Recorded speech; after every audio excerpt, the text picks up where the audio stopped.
Well, welcome everybody to the third town hall. If you're joining us on Zoom, please remember to mute yourself. We'll have a chance to ask questions in a little bit here. So this spring town hall series has been, hopefully everybody feels pretty successful, a great way to share some information and establish some contact. We're planning on continuing town hall formats in the future, but there won't be one next month. So look for updates in the fall. We hope to do one perhaps every other month through the fall and winter season. So we'll be in touch about that.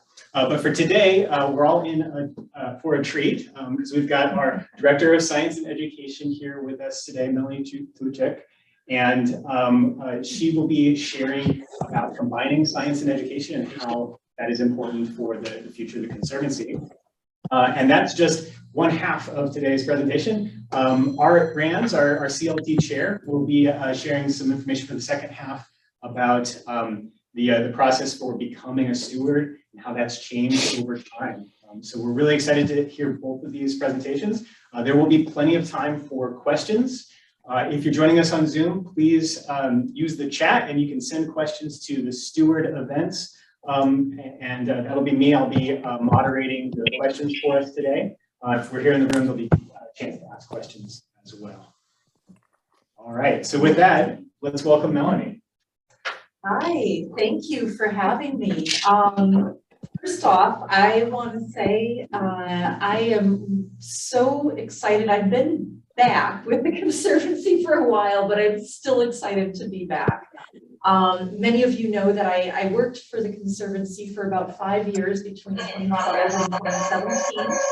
And left for a leadership opportunity with a small nonprofit in Stafford, and then just recently came back full-time and in person in January. And what an amazing experience this has been. It's been so fun to see how the Conservancy's grown, how it is adapting and rising to the challenges in front of it, and how we are, as a community, are bringing each other along on this journey. And I think that the Town Hall series have been really helpful, and I hope that you feel that they have too, in sort of connecting on some of these big picture topics and making sure that people have lots of chances to engage and learn about some of these changes that are happening and why they're happening, and ask lots of questions. Speaking of that, I love questions. So I'm going to be talking for maybe 15 or 20 minutes, and then the rest of the time I really hope will be devoted to hearing what you have to say, hearing your thoughts, and responding to those, because I really like the kind of learner-directed education model. So please have those questions ready. Otherwise, I will tell science jokes, and you don't want that. So with that, I thought I would launch into a little bit of history about science and education at the Conservancy. It might be weighted a little bit towards science since I'm more familiar with that history. Some of you who are legacy stewards go way back and could teach me a course on, the history of education here, but I'll do my best to take it from like a high level perspective. So back around kind of 2008 to 2010 timeframe, there was a lot of talk about starting a field institute within the Conservancy, and sort of the driving question, there are many questions, but the driving question was, how do we protect the preserve into perpetuity if we don't know what's there? We had done a really great job advocating for the tax, the bond taxes, and working with the city and helping them get land, and the city was purchasing land like nobody's business, and that was great. But how do we get ahead of it and figure out what resources are there that need to be protected? And so a group of stewards and staff looked at some models and knew of an organization called the Grand Canyon Field Institute that really had kind of an ecotourism model of bringing science to their organization, where they would have scientists take tourists out and they would make some money, and then they would use that to, do their programming. Well, we didn't have the Grand Canyon per se as an ecosystem or an ecotourism draw, but we do have kind of our own way of doing things and our own resources. And it happens that we are very rich in intellectual capital, within our group and within our group of partners. And so the first big project was to study the flora and fauna of the preserve. Basically, we just need lists of things that we know and can verify are here. So we know if we have endangered species, so we know if we have invasive species, we know if we have species that maybe aren't endangered or threatened, but aren't doing so well that need some help, So that's the beginning of it. And we were able to get a grant from the Pulliam, the Heritage Foundation, and a couple of individual donors that really kicked that off and started the Field Institute. Because it was kind of a small operation, we made the decision early on to really focus on the science. There was always this question about how does this dovetail with ecotourism? How does it dovetail with education? And it was kind of like, okay, well, we know that whatever we learn here will be available to our stewards to use in their programs. It'll be available to, say, the nature guides, who were kind of carrying the torch of the kids' education program at the time. We know that's going to happen kind of naturally because I like to talk, and I will get a hold of you all and talk your ear off about it. And we built a small army of people with that enthusiasm. So we really just focused on the science. We accomplished the flora and fauna surveys, and we have those lists that we're constantly updating.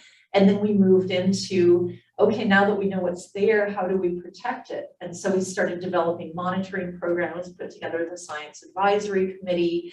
Over time, we're able to expand the staff and bring on more people to accomplish more, and also really start working on things that expand outside of the preserve as well, because we're situated in, as many of you know, the most verdant and biodiverse desert in the world is the Sonoran Desert, and that is amazing, but it is also in many ways fragile. And so we have these opportunities to learn things in the preserve that are applicable across the Sonoran Desert, and in some cases worldwide even. So that's very exciting. Over the last few years, we have started to really ask the question about how education works into this, and started to really put resources towards bolstering education, both, and when I say education, I mean it very broadly throughout the steward programs, throughout our K-12 education, which I'm going to be referring to as STEAM. That's science, technology, and engineering, art, and math, so STEAM. So how do we, use the information that we've gotten and what we've learned from our scientific work to bring that outward towards the world through our education programs in every way? And that's really what this exercise is about, this, bringing science and education together. And why, if you look at my title, it's Director of Science and Education, because they really ought to be in the same department because they are so highly complementary. So, so that kind of brings us up to speed. The vision for bringing science and education together is really to create programs that are very rooted in science. And that doesn't mean with every single steward program, but it means in whatever ways are appropriate for those programs, information is always readily available to them to use, whether you are a trail site ambassador, wowing people about just the species diversity in the preserve, while you also give them health and safety information, or whether you are building a lecture series and want to be sure that you have the ecology slide correct before you go into the human history or whatever, is that we have that all available. And that also we build K through 12 or STEAM science programs that as much as we can possibly do this, bring kids out into the preserve or bring the preserve to them in a way that gets them excited about the Sonoran Desert, the world, or the natural world around them, even if that natural world is like a median, you know, with a few native plants in it. We want them to understand that. And introduces them to STEAM. And this is where our work reaches outside of the preserve and why that's so important. First and foremost, to reach our goal and really honor the vision of the preserve ordinance, we need to protect the preserve or do everything that we can to protect the preserve in perpetuity. Those are the words that are in the ordinance. And in order to do that, we always need to be educating the next generation, as they are going to be the ones that can vote, you know, and can overturn actions that have been taken in the past. We don't want that to happen. We want the preserve to continue on in a healthy state. So our work of educating that next generation is always going to be really important to the survival of the preserve. And it doesn't just go towards the kids that are going to be able to come onto the preserve. We want to reach kids that maybe live just outside, you know, just a little too far away. You know, they're still in Scottsdale or they're still in Central Phoenix or Mesa or those areas, but they, you know, they may not have opportunities to come to the preserve with their school or say with their parents, but we can bring our programming outside and help fill gaps in the education where, you know, they may be teaching ecology, but using examples from way back east that the kids can't see and touch and experience. We can bring them examples of what they're learning in class that are about the place that they live. And whether they are going to live or grow up in the Scottsdale voting block or whether they're not, those people that we are reaching today, or those kids will grow up to be adults that can either advocate for the preserve and other similar open spaces or not. And so it is important to our survival and our quality of life to continue doing this. A couple of things that we are already doing. I wanted to give a nod to that. And Brian, if I go way past 20 minutes, please feel free to signal me. A couple of things that we're doing already that I think are exciting and we're building on are, you know, I think that the steward programs have done a really good job of just, you know, devouring any information that comes out of the Field Institute and incorporating it into programs. And you can see this in discovery hikes. You can see it in the lecture series. You can see it in, you know, the lunch and learns. We've been able to bring many of our experts and science advisory committee members into, you know, the different educational offerings that we have. And a lot of people attend the Parsons Field Institute update at the end of the year too. And that's really exciting.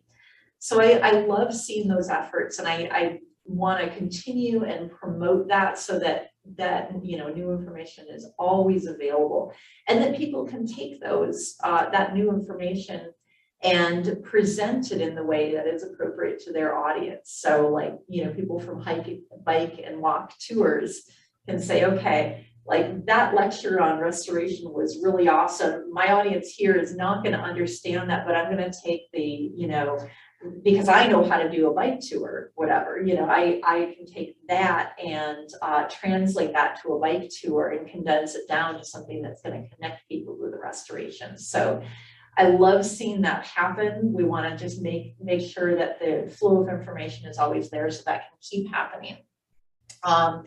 That's a really good example is the nature guides. You know, they've taken a lot of the information that we and slowly over years incorporated that into the programming. So that's great. We also, one of the areas where we're putting a lot of work into is linking our science with our K through 12 education. And that started with Expedition Days. So we have the Expedition Days live, Expedition Days online, and Expedition Days over the road, which I'm not going to go into in great detail, but those are all mechanisms through which we have looked at what we do, you know, and what we've learned, you know, from the Parsons Field Institute, and built that into the Arizona state standards and curriculum so that we can deliver that out. And then another thing that we are doing is, oh, you know what, actually, I think I did hit on all those. So those are the two main things that we are kind of constantly doing right now. What do we see in the future? You know, what are our plans? I can say for the adult education side and for, you know, the steward programs, that's a work in progress. But we are sort of elevating, you know, the Sonoran Education Center, SEC, and you can see that on the website and read a little bit more about it. But that's basically kind of the equivalent pillar to PFI. So we have the science pillar, that's Parsons Field Institute, education pillar, that's the Sonoran Education Center, and that's, you know, something that we're actively working on. With the K through 12 programs, we have a couple of really big, exciting things, initiatives that we're working on, and are again works in progress. But I can definitely tell you from kind of a 30,000 foot view. One is our education has always focused on kind of that sweet spot of like 3rd and 4th grade, because that's where studies show kids are just really, really sponge-like, and they're not quite as sassy as they're going to be in the next couple of years. So we've always really focused on the 3rd and 4th grade, and that's great, but we want to expand that out, and we want to hit a number of different grade levels. My reasoning for doing that is because I would love to create a pathway through which kids can be introduced to the preserve and the conservancy through expedition days, be reintroduced to it in junior high school, and get a little closer to the science. Like, you know, they're doing mostly kind of education, fun STEAM fairs and stuff at 3rd and 4th grade. Junior high school, they're a little bit closer. They're taking some data. And then high school, we have opportunities for them to actually be working alongside citizen scientists and our scientists, and collecting data and really falling in love with science. Now, studies have also shown that kids who engage in STEAM education early on are more likely to go into STEAM careers, and that STEAM careers are a great pathway out of poverty. So now we're not just working for the preserve, but we're also hopefully spreading some of the wealth that we have here. The wealth both ecologically, intellectually, and financially in a way, by providing these pathways for kids to come here and be part of our programs, and then bring that out into the rest of their lives. So I mean, as far as we can make that ripple effect go, I want to make it go. The Bahada Explorers is our new junior high school program, and that was piloted last year. If you were out on the Bahada Trail and you were run over by 200 kids sometime in March, that was the first, that was our guinea pig. We are piloting that with Scottsdale Unified School District, which has been a wonderful partner of ours. And we're bringing groups, now we're capping it at 120. With groups of 120 junior high school kids out, and their teachers have actually had a mini grant to design data collection and design a program based on the signage at the Bahada Trail and some of our studies, like the phenology study and some of the non-native plant work. So they go out there and they actually like fill out their field notebook, and they make observations, and they're getting a little bit closer to being scientists.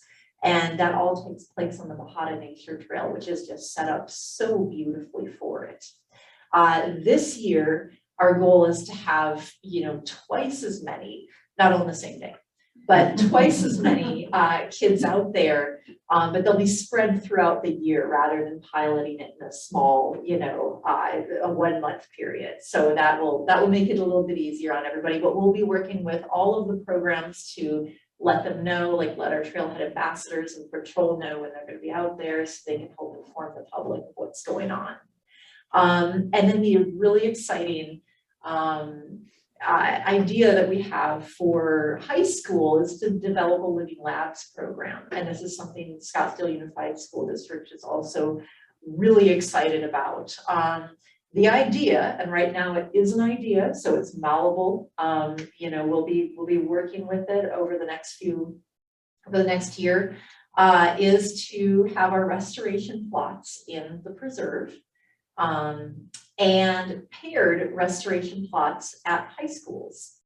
And SUSD is looking for funding to start this year.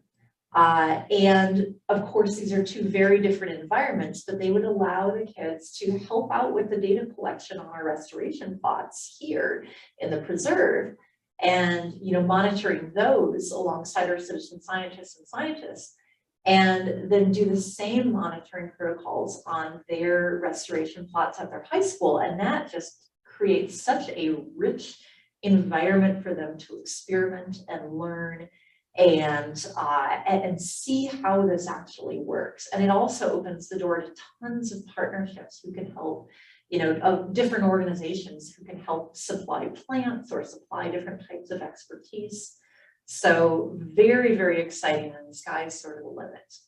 Another thing that I've been talking up, and I'll continue talking up because I'm kind of gathering information and seeing where this would fit, is developing a paid internship for late high school students to actually kind of go to the next level with this type of work and work with the Conservancy.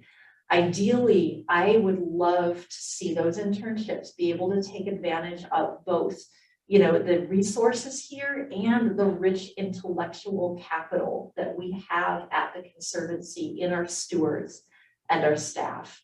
I tell people that, you know, when I worked here, when I started in 2012, I got the Conservancy bump because I felt I suddenly found myself surrounded by so much rich life experience and expertise from our stewards and our staff that I felt like it really elevated me professionally. And I want to be able to offer that same experience to kids, you know, eventually. So these are all ideas that are works in progress.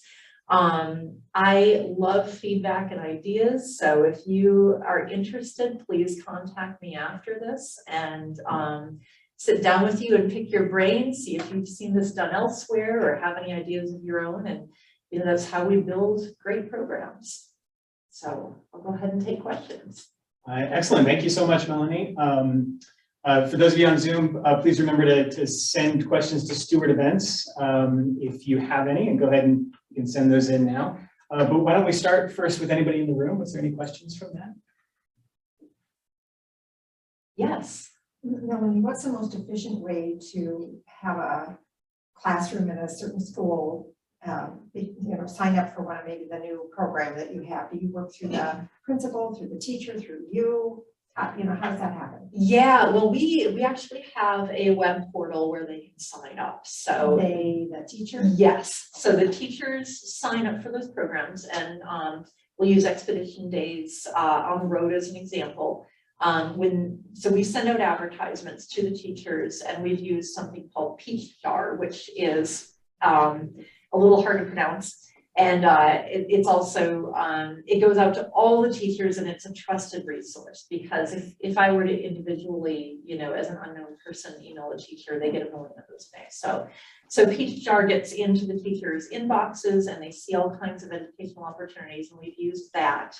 And then from there, they can learn more about our programs. They can click to sign up, and it goes straight to Jen and Claire.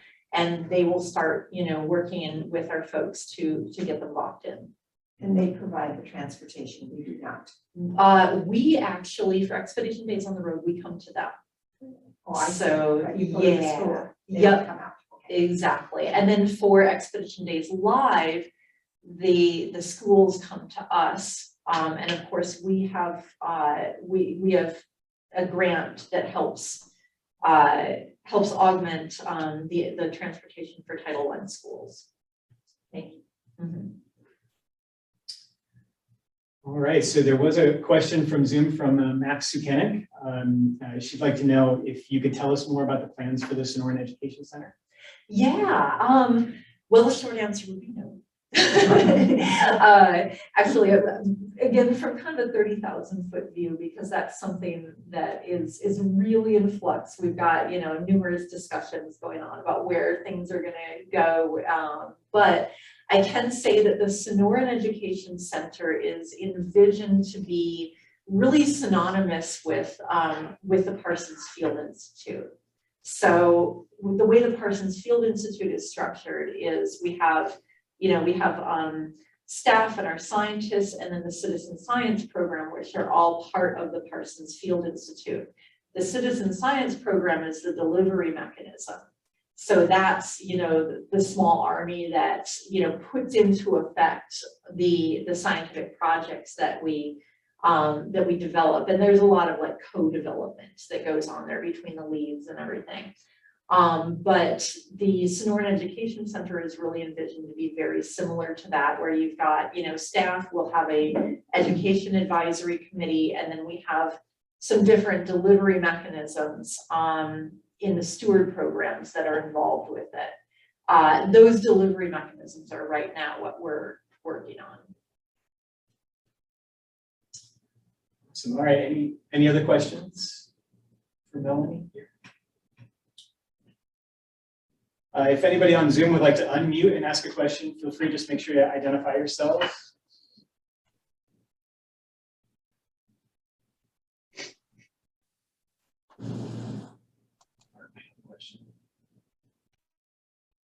All right, just not a question.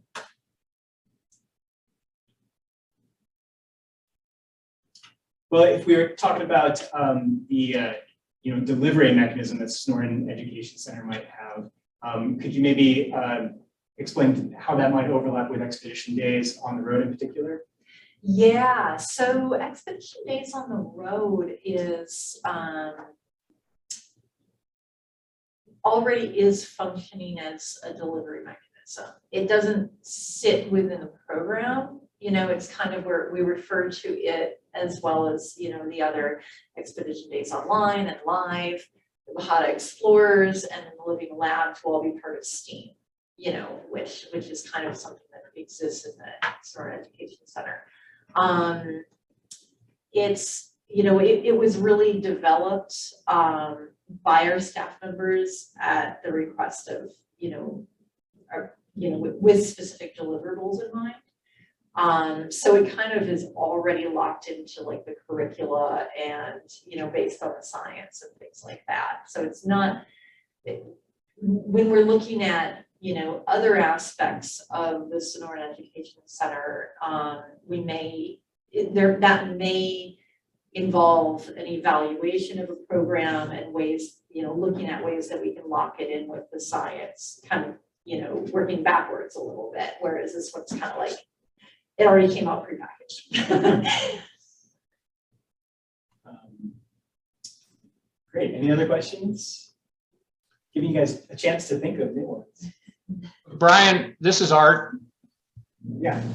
I just want to make a comment about the school system. My daughter's a special ed teacher in the Scottsdale school system, and she sends me all the internal emails that reference the Conservancy, and there's quite a few, and they're very, very excited about all the efforts that the Conservancy is making to help the students. And there's constant chatter about, you know, how do I get signed up? Who do I talk to? How do I get this into my class? And it comes from, you know, the top all the way down to the teachers in the classroom. So it's pretty neat to see their excitement kind of eavesdropping on their communications. We're glad you're eavesdropping. Thank you.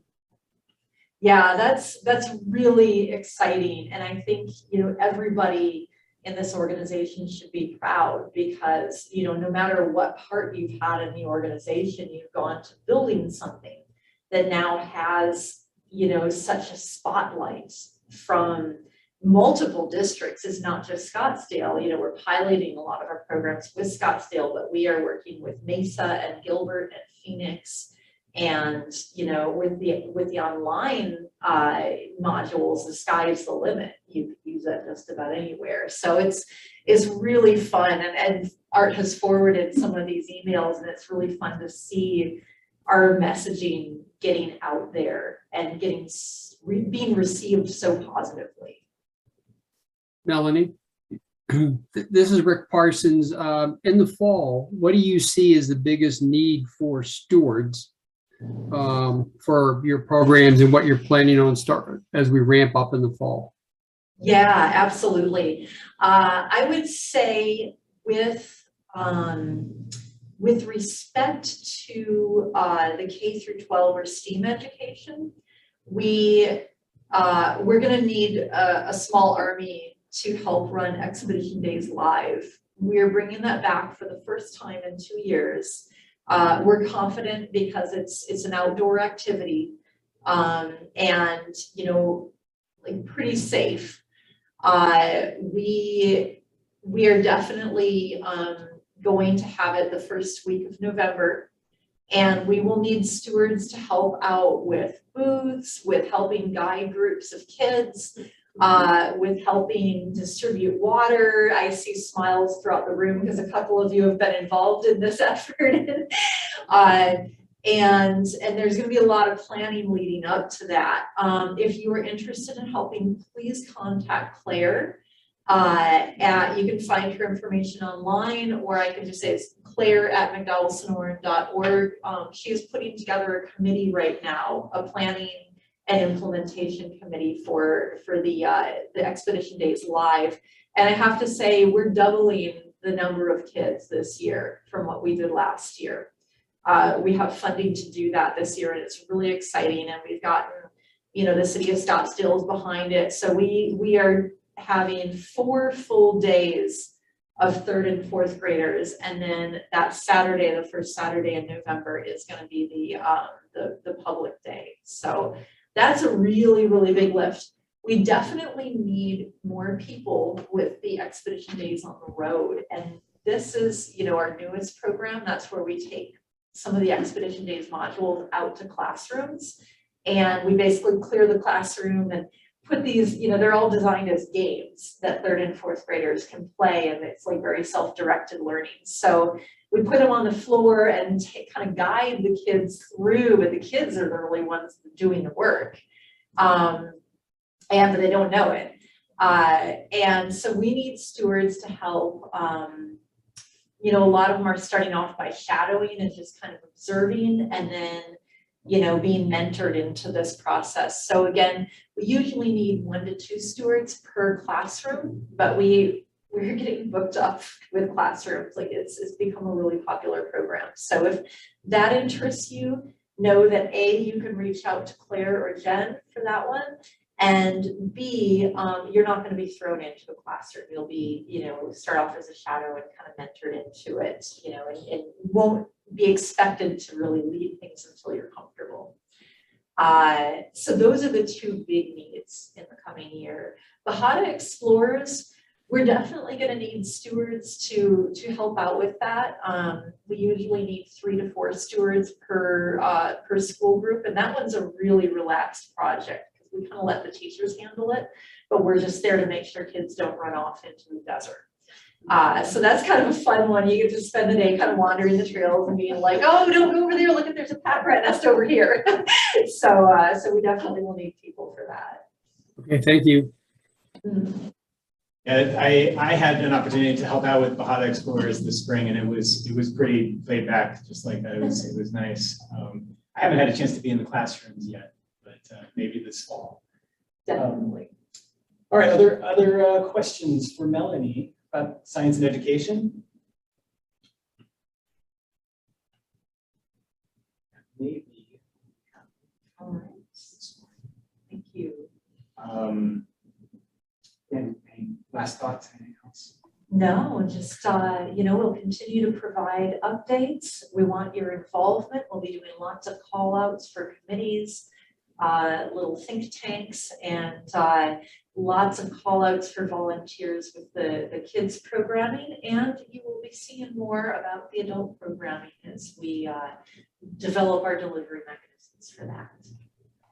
Excellent. Thank you so much, Melanie, for joining us this morning. So moving on to our next part of the presentation, we're going to hear from Art Brands, our CLT chair, give us some background about becoming a steward and how that process has changed over recent years. So Art, if you wouldn't mind, take it away. Thanks, Brian. Thanks, Melanie. And thanks everybody for attending. I'd like to talk about just the process of becoming a steward. A lot of things have changed, and many of us veteran stewards are not really familiar with the new process. So and who cares? Why is this important? Well, we need to know when we're out in the public. We need to know the process of becoming a new steward, not only for just recruiting, but also conveying our expertise to the public. We're not just a bunch of ragtag volunteers. We have an amazing mix of talented volunteers and highly skilled staff, and we really have a truly professional organization, and we need to be able to tell that story to the public. So I thought the best way to talk about this is to compare maybe my personal path to stewardship to what goes on in the present. And it's good, I see a number of the veterans here, veteran stewards, so they can keep me in line and make sure my historical memory is accurate, over the years. So, talking about the new process, it's not to criticize, the great stewards that have been produced by the original NSOs, as we called them, the new steward orientations, or any of the people that developed these NSOs, because they've really done a great job, and we wouldn't be here without what they've done. We wouldn't have the good stewards that we have. So let me set the state of 2013 when I was in class 36. The mission of the McDowell-Sonoran Conservancy, it goes like this: the McDowell-Sonoran Conservancy will be the leader in urban preserve management. So in other words, our job was to take care of the preserve. Our mission in 2022 is the McDowell-Sonoran Conservancy preserves and advances natural open space through science, education, and stewardship. If you think about that, there's some big changes. Many of the NSOs before my time were 7 or 8 classes, and then a couple of hikes, and you were a steward. So it's heavy on didactic and not particularly heavy on in the field activities. The city had just purchased Brown's Ranch. They were still acquiring land in the south near the Lost Dog. The Brown's Ranch trailhead wouldn't even open for 6 months, and that was described as the Brown's Ranch access area. And Granite was described as a parking area. There were motorbikes daily in the Northern Preserve. I mean, that was their home for many years, and they were not particularly friendly to the blue shirts. That's for sure. So this is probably important to understand this era. The Conservancy and the city, as I perceived it, were pretty much in a panic of how to patrol the North. They needed more stewards. They were going from 60 to 160 miles of trails, and then with another 60 to come shortly after that. And as a side note, Melanie was actually the manager of the Sonoran Field Institute, so it's good to see her here with the same history. So how did I become a steward? Well, Ginger and I were out walking the Gateway Loop. We just kind of come to town and ran into a guy in a blue shirt, Don Burton, for some of you that remember him. And I said, I don't know anything about this, these rocks, these plants, these animals. And he got a card out and said, hey, I got a deal for you. And so I went home, filled out the application. That was on Tuesday. And I think the thing that really put me through was I checked the box that said I was a biker. So I was in the class on Saturday. I had absolutely no preparation. I didn't know what I was getting into. And actually, apparently, I think I was the second one-day NSO. I think 36 was the first time they had condensed it into one class. There was no approval by the city, except we were fingerprinted at the class. And that may lead some credibility to the story that I tell to the new stewards about me being accused of spending 35 years in prison. So we can talk about that in the Q&A if you'd like. The class was 8 hours. It was very preserve centric, lots of maps, opening times, first aid, and we got a big book, which was kind of neat, that had a lot of information. And in fact, it had printed out every activity for the rest of the year. We didn't have BI at that time. It was basically a training session. But a lot of you will remember the stories of Jacques and Steve Dodd and talking about the old stories and their I'm trying to think of the one, the coyote and the roadrunner that Steve would always talk about.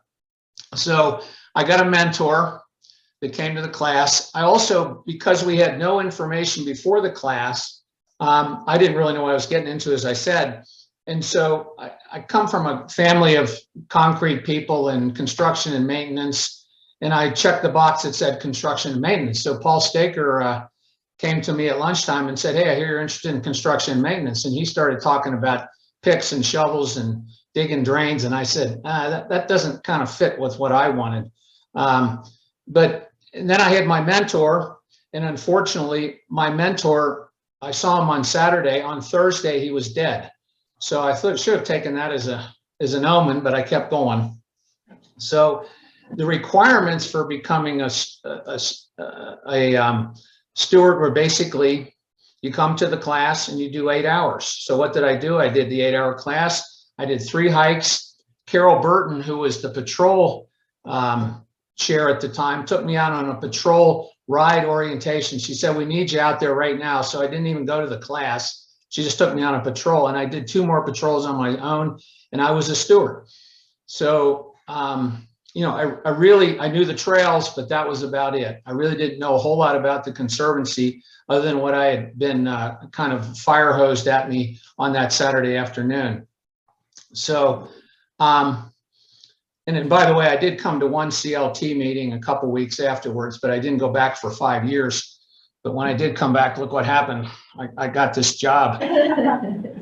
So let's move ahead 8 years now. We took the COVID break to kind of reevaluate the S101, which was now called. The Conservancy had changed. We were not 100% preserve centric, as Melanie talked about. We had a lot more programs. We had more activities. We had a wider scope, more stewards, more staff, more outreach, and a new mission. And it was really hard for the new stewards to understand the complexity of this organization. So we talked with all the stakeholders that we get a hold of that would sit down and talk to us. Stewards, new and old, veterans, CLT members, staff, board members, presenters from the current S101 class. And we tried to make the S101 class more of an orientation, less class time, more homework for didactic materials. And we moved a lot more toward field training. And you can see that, I mean, even this year, guided hike and bike has moved to almost entirely a in the field orientation. Guided hike and bike is kind of a model for that. And also the path, or forgive me, I'm going to be saying that for a couple of years. The trailhead assistants and patrollers have combined their orientations and emphasize more in the field training. So what do we have to show for this? Well, let me back up and talk about what it really takes right now. The city and the Conservancy both have applications. So you're not going to get into the class now in 4 days like I did. The city background check takes about a month or so. And typically we have a backlog of several months. With COVID, we had about 100 people on the list. But fortunately, I think we're down to about 30 or 35 right now for the first fall class in September. The application's actually done on Better Impact. They get a pretty extensive, what we call pre-read. A lot of materials, a lot of descriptions of what the various programs are. So when they come to the class, they have a pretty good idea what's going on. We have post-read materials. So we've taken a lot of this fire hose issue and put it into time that the stewards in training can read on their own, spend time on their own. So we have post-reading materials. There's a wonderful new document called What Do I Do Next, which is basically a cookbook on how to become a steward. The classes now include a social lunch, and we do get done before noon pretty typically. And the emphasis is really to create a motivated steward in training rather than, just cramming a bunch of information down their throat. The program reps all now come, and these are typically the CLT chair or their assistant chair or some of their representatives will come and actually give a presentation for all the individual programs. And that's one of the favorite parts when we get feedback from the new stewards, because they really get to identify faces with programs and activities. So they have to complete a post-class survey. They have to do several BI, Better Impact training videos. They need to read the steward manual. They need to participate in the Sonoran Desert 101, which is, as you guys know, is the basic survey course now for human history, geology, fauna, flora, the desert. And in fact, if everybody in the audience hasn't looked at this lately, it's a good thing to do in the heat of the summer. I learn something new every time I see it. Everybody's required to take desert first aid. They're required to pass a quizercise, which basically is on the materials of their pre and post readings. They need to participate in 3 programs, and there's no hour requirements anymore. And very soon we're going to be adding an ambassadorship program, training program to the new stewards, and that'll come out in the fall, and you'll hear more about that. So what about the mentoring? We can't ignore the mentors. They're such an integral part of this. The mentor program has been revamped to match the changes in S101, and it has moved back to kind of what it was in the old days. And some of the veteran stewards can comment on this maybe, but we moved back to an intense kind of short effort to get people through the badging process, and that effort's been very successful. So how's it working? Well, we have 121 new stewards this season, and that we may have a couple more. That might not be up to date, but out of these classes, we've had 10 people decide for various reasons they don't want to be stewards, but 8 are still working aggressively on their stewardship from the last 2 classes. So we've got a 90% plus completion rate. Probably more importantly, we've got a whole lot of new stewards stepping into leadership and strong participation faster than we had before. Comparing it to my time, the last thing I wanted to do is step into any kind of leadership position. I didn't have a foggiest idea what was going on in the Conservancy other than being out on the trails. And we have 2 program assistant chairs at the CLT level. We have a lot of new stewards that participate in the strategic planning, leadership classes. We've got several trailhead leads and trailhead ambassadors and many other programs. And the new stewards already this season have put in over 9,000 hours across many of the programs. So they're really, really getting involved. And we're thinking that this is because they know more about the Conservancy, and they're more confident about being out there. So who did all this? I hate to list names because there's been so many, but there's a lot of people that came before us and set up a solid platform that we've used to create these new programs. Susan Matthews, Sally Worth, and Tommy Bernand have been instrumental in developing the new S101 and the mentoring process. Shirley Rogers and Marcia Tepaki and Esty Cordy have been there every S101 this year and been extremely helpful with support. Our presenters, Paul and Elaine Cotty and John Ezekias, have done an excellent job of keeping the sits enthused. Paul Staker, Paul showed up at the first S101 last fall, and I said, Paul, how often you been here? I think he told me 53 classes, so he's probably closing in on 60 S101 classes. So we got to thank Paul for that, but at the same time, I wonder if he's just a slow learner and he just keeps coming back. And as I said, we can't forget Steve Dodd. he's taken all the pictures of practically every steward that's come through this place. And I think he retired from his job with Ansel Adams before he came and worked with us. He's been around long enough. So what are our challenges? I think right now we need to recruit stewards with specific talents.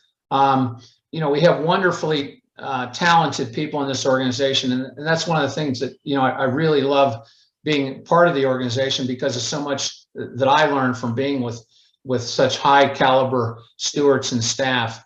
But we need scientists, we need researchers, we need experts in specific fields and topics. And that's what we're going to start looking into.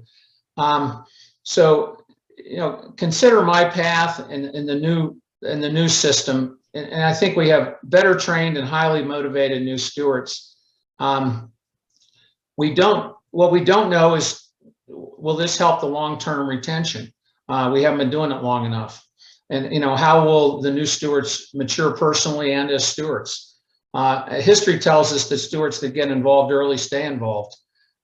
Steward Experience Program is starting to get kicked back into this effort after COVID, and we'll be, interviewing and following the progression of the new stewards and see if we have created an environment where they stay around and stay involved for a long time.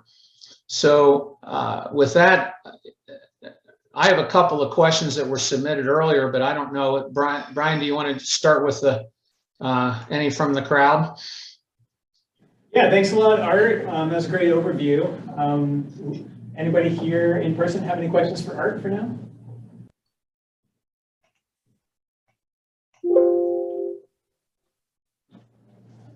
Art, if you want to go ahead and share the questions you have, we'll see if any other filters in. Okay. So first one is, what was wrong with the old model? Well, really nothing drastic. But as I described earlier, the process that basically the current S101, of a few years ago was really not aligned with the mission and vision of the Conservancy. And probably the biggest complaint we had from all the people we interviewed is they felt like that the new stewards were drinking from a fire hose. That seemed to be a common kind of concept.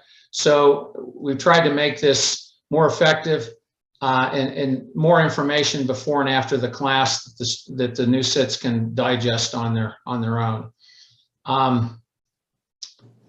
Let's see, how have retention rates increased? Well, I talked about that. We hopefully will find out with Gina Clark and Mike Roberts are going to be looking at this. Not only how many people are just turning in hours, but also are we engaging people to advance themselves further. In other words, we want to talk to the people that maybe are putting in 10 or 15 hours a year and try to encourage them to be more involved with the Conservancy, rather than trying to trace down people that have, dropped out of the Conservancy for various reasons. Because typically, it's not just because of something we've done, but it's life experiences and things that have changed. Let's see, there's one other question about, are there other ways of improving our onboarding and retention process in the future? This whole concept of the new S101 was kind of started with something we came up with a number of years ago called the sneak peek, and we still haven't put that to bed. And that's a session that we may be offering to potential stewards that gives them an idea what they're getting in for, into, and also use that as a recruiting method. Go to the colleges and other places where we can actually actively recruit the type of stewards that we're looking for, that we're in great need. So those are things in the future. We're also going to be increasing a lot of the reading materials that the new stewards will have before and after the class at each session. Okay, that's about all I have, Brian. Hey, Art, Yes. I'm not sure. I tried to type something into chat, but I don't know if you're not seeing it or not. But why do we use 101 for both the Sonoran Desert 101 and for the Steward 101. I find it confusing. That's a really good question. We inherited that. It used to be called the NSO, and I don't have the history on why it went to S101. To me, when I hear 101, I have to think about what are we talking about? To me, it would be nice to have either a different number or call one something different and use the 101 for more of our ongoing steward education, something like that. But my 2 cents. No, that's interesting because there was right before, as I was starting to get involved in this, there was a series of classes that were proposed, and maybe somebody in the audience, Dan, might be able to elaborate on this, but we had S101 and we were going to have S201, 301, 401 that was going to include, further education, along the lines of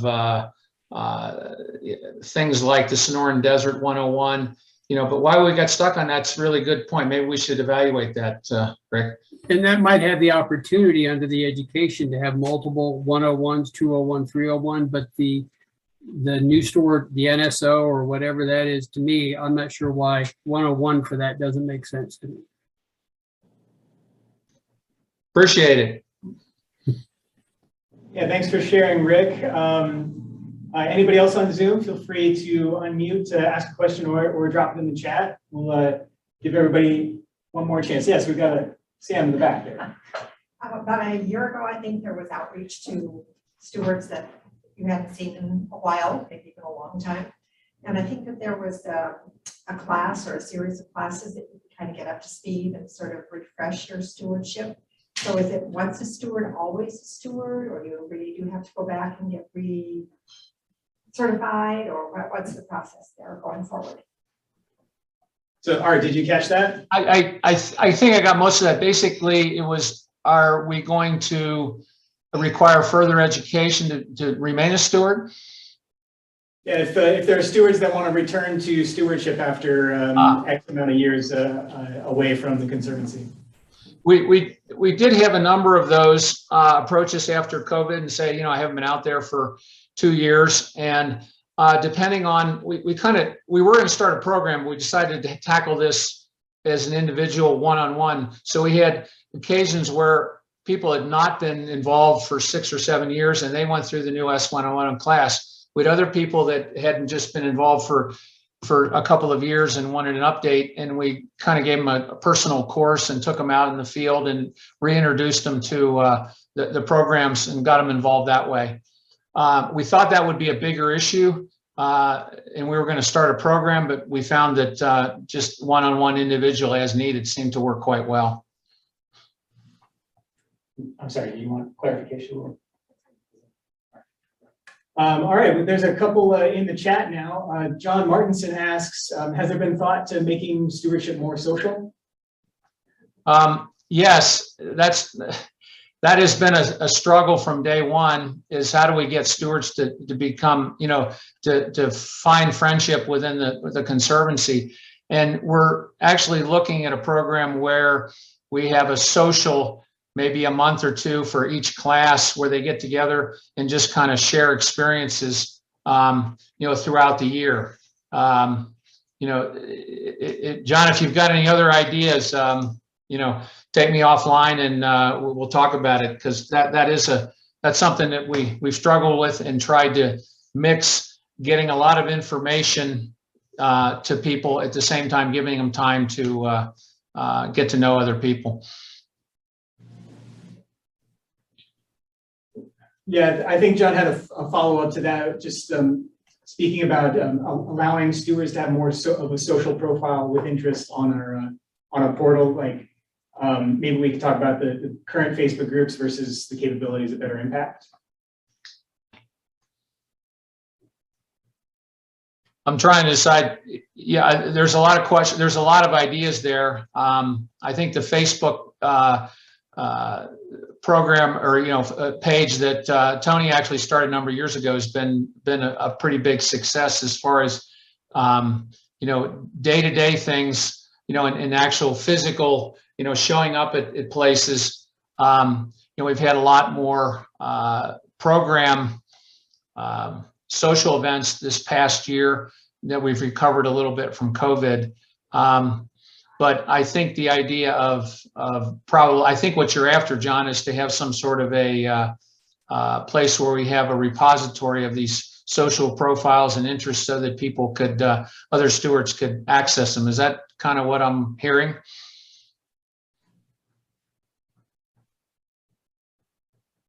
Okay. John says yes, I guess. So I guess I got the story about my 35 years in prison. Yeah, Fred wants to know. So the new stewards know this because I tell this at S101, but I was leading a hike one day and somebody said, why do you do this? Why are you out here every day doing this? And I said, look, I spent 35 years before this in windowless rooms. And the next 35, I'm going to be outside in the desert. And the guy looked me straight in the face and said, were you in prison?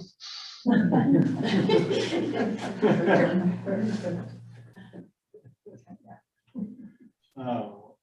All right, so last chance for questions for Art. We could probably open it up to anything that's a burning question on anybody's mind at this point. We have a little extra time here. But if there's no new questions, we can start wrapping up. Anything else?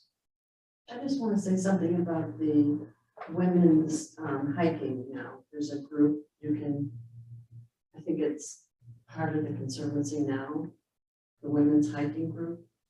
Is this true? Well, I'm not familiar with it. Are you part of the group? It's up there. Yeah, apparently there's a so a long time ago, Conservancy women had that, and then that was taken away, and I'm happy to see that there will be a women's group, and the reason is a lot of the women who come here and they're new here or they've never hiked before, and it's a group for that, and it really worked well.